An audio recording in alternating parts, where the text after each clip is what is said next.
músculo cardíaco liso, ¿no es cierto? El músculo esquelético también se llama estriado, es voluntario y está a cargo de los movimientos que tienen que ver con los huesos.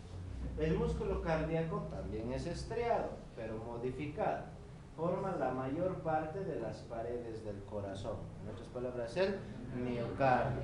Pero algunas estructuras, como los músculos que sostienen a las cuerdas tendinosas, los músculos papilares, y lo que es la envoltura que tiene el pericardio, tiene músculo liso, ¿sí? Y el músculo liso integra la pared de la mayoría de lo que son los vasos y bíceps. Siguiente. Bien, el músculo esquelético estriado, ¿qué características tiene? Voluntario, fibras cilíndricas y muy largas, sin ramificaciones. Presenta extensiones transversas paralelas, ¿no? Lo que le da su clásica forma. Posee varios núcleos orientados hacia la periferia. Bien, siguiente. El músculo también ahora tiene una inserción directa o indirecta a través de un tendón a todas las diferentes estructuras, sobre todo hueso, ¿no es cierto? Ahora, hay un detalle importante. De un músculo vamos a hablar de su origen y de su inserción. ¿Cómo vamos a diferenciar cuál es el origen o cuál es la inserción? Origen, el extremo que permanece fijo durante una contracción. Ahora les voy a poner de ejemplo, ¿sí? Cuando yo muevo mis dedos, ¿sí? A ver, ustedes pongan su mano aquí. Sienten el músculo contraerse, ¿no es cierto? Ahora, ¿cuál es el punto fijo de esta contracción? ¿Los dedos o este maleolo? ¿Dónde creen ustedes que se mantiene fijo? En el maleolo, no se modifica, ¿no es cierto? Entonces, a este lugar donde el músculo se está insertando voy a llamar origen. ¿Y a cuál voy a llamar inserción? Al extremo móvil, ¿no es cierto? Entonces, ahora si yo les hablo del bíceps, ¿cuál va a ser el origen? Acá arriba, ¿no es cierto? Es lo que va a ser la cabeza del húmero. Y la parte móvil, que se une al cúbito, va a ser su inserción. ¿Estamos? Bien, siguiente. Bien, causan movimiento al contraerse. Por lo tanto, tienen una porción carnosa, lo que todos conocemos, ¿no es cierto? Que es el vientre. Y tiene una parte no contráctil, que sirve para su origen o inserción, y que se llama tendón, ¿no? El más conocido de todos es el que tenemos acá atrás, ¿no es cierto? El famoso tendón de Aquiles, pero anatómicamente es el tendón calcáneo. Bien, siguiente.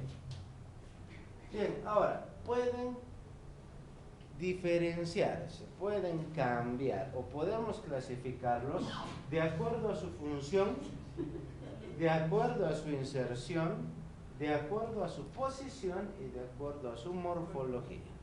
De acuerdo a su función pueden ser, como ya han visto su nombre, ¿no? Hay activadores, coactivadores, hay separadores, aproximadores, etcétera, etcétera. Según su inserción, hay músculos que tienen su nombre, ¿sí? Dependiendo la cantidad de vientres que tengan. Por ejemplo, el esternocleidomastoideo. ¿Por qué tiene un nombre tan complicado? Porque tiene 3 cabezas con 3 inserciones diferentes, ¿no es cierto? En el esternón, por eso esterno. En la clavícula, cleido. Y en la apófisis, mastoides. Por eso su nombre tan complicado, ¿no es cierto? De esternocleido. Tenemos otro, por ejemplo, el tiroideo, el esternoioideo, por ejemplo, ¿no?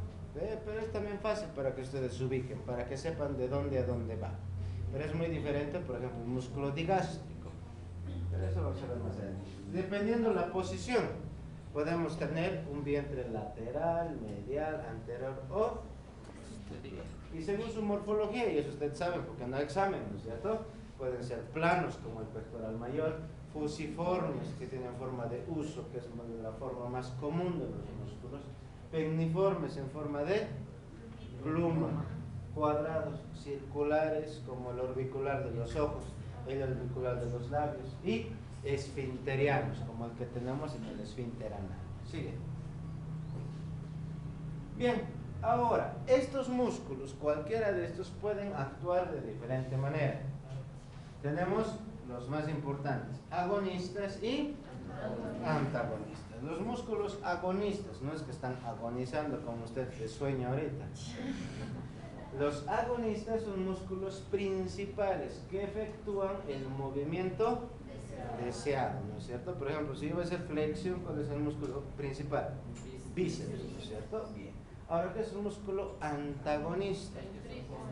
Oponente. Relaja mientras los agonistas se contraen. En otras palabras, si yo he hecho esta flexión, ¿cuál va a ser un músculo antagonista? El tríceps, ¿no es cierto? Este se contrae y este otro se relaja. Bien, siguiente.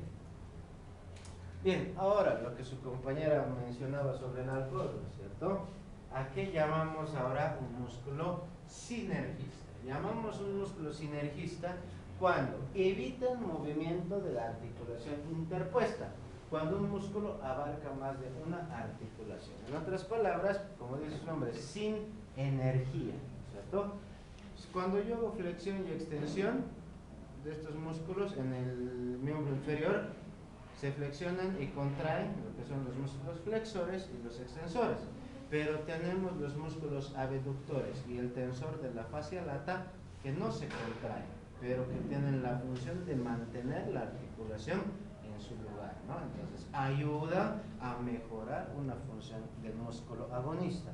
Por eso se llaman sinergistas. Ahora, ¿qué es un músculo fijador? Anclan las partes proximales del miembro mientras se mueven las distales, ¿no? Por ejemplo, los músculos que fijan la cabeza al cuello, tenemos los rectos laterales, rectos intermedios, tenemos los músculos del trapecio y demás. Son músculos que no necesariamente se contraen, pero mantienen la cabeza en su lugar. Pasa lo mismo con todas las articulaciones. Por ejemplo, aquí tenemos la articulación glenohumeral, que está rodeada por músculos como el deltoides o el pectoral menor también, ¿no? Que lo envuelven y lo mantienen en su lugar. Sigue. Bien, ahora el músculo cardíaco, el miocardio, porque el endocardio y el pericardio son músculo liso. El miocardio es involuntario. Sus fibras son ramificadas y anastomóticas. En otras palabras, a diferencia del músculo esquelético, es una sola fibra, ¿no? Que va a lo largo. En este caso, estas fibras se dividen en dos, en tres y se pueden comunicar entre sí, ¿no? Entonces, por eso es un músculo modificado. Presenta estaciones paralelas. Se une mediante discos intercalados. Posee núcleos centrales solitarios. En cambio, el músculo esquelético tenía núcleos orientados hacia los laterales. En cambio, el músculo cardíaco, sus núcleos son centrales. Bien, forma la pared muscular del corazón, pero, y esto también puede ser pregunta de examen, también encontramos músculo cardíaco en la aorta, en la vena pulmonar y en la vena cava superior. Siguiente. Y el músculo liso es involuntario, tiene fibras fusiformes aisladas, son de pequeño tamaño, no tienen estriaciones y tienen un núcleo central solitario. Siguiente. ¿Dónde se encuentra? En la túnica muscular o media de la mayoría de los vasos sanguíneos, en la capa muscular del tubo digestivo, en el músculo piloerector, que es el que se encarga de qué pasa cuando un chico le sopla en su oreja. O cuando les susurran en su oreja, entonces. ¿Ya qué pasa? Se les pone la piel de gallina, ¿no es cierto? ¿Eso a causa de qué es? Estos músculos piloerectores se contraen y los pelos se separan, ¿no es cierto? Eso es entonces. Bueno, ¿qué tienen que decir ese chico? No estimules mis músculos piloerectores. Ya lo. ¿Qué funciones tienen? Regular el tamaño de la luz de las vísceras huecas. ¿A qué llamamos luz, Alondra? ¿A qué llamamos luz de una víscera hueca? Luciano. Ya. Toda víscera hueca va a tener una pared, ¿no es cierto? Todo el espacio que queda por dentro, que sirve para el paso de aire, el paso de sangre, el paso de hormonas, bilis, lo que sea, a ese espacio por donde pasa le llamamos luz, ¿sí? Entonces, ¿para qué sirve? Para regular el tamaño de la luz. En otras palabras, va a permitir su contracción y su dilatación, ¿no es cierto? Bien. O sea, en otras palabras, por ejemplo, en el tubo digestivo ayuda al peristaltismo. ¿Qué es el peristaltismo? contracciones de ondas rítmicas, regulares y constantes que permiten el paso de determinadas sustancias a través de una víscera hueca. Sigue. En el intestino. Bien. ¿Preguntas aquí? No. Ya, ese es músculo. ¿Qué más? Ya vamos a la práctica.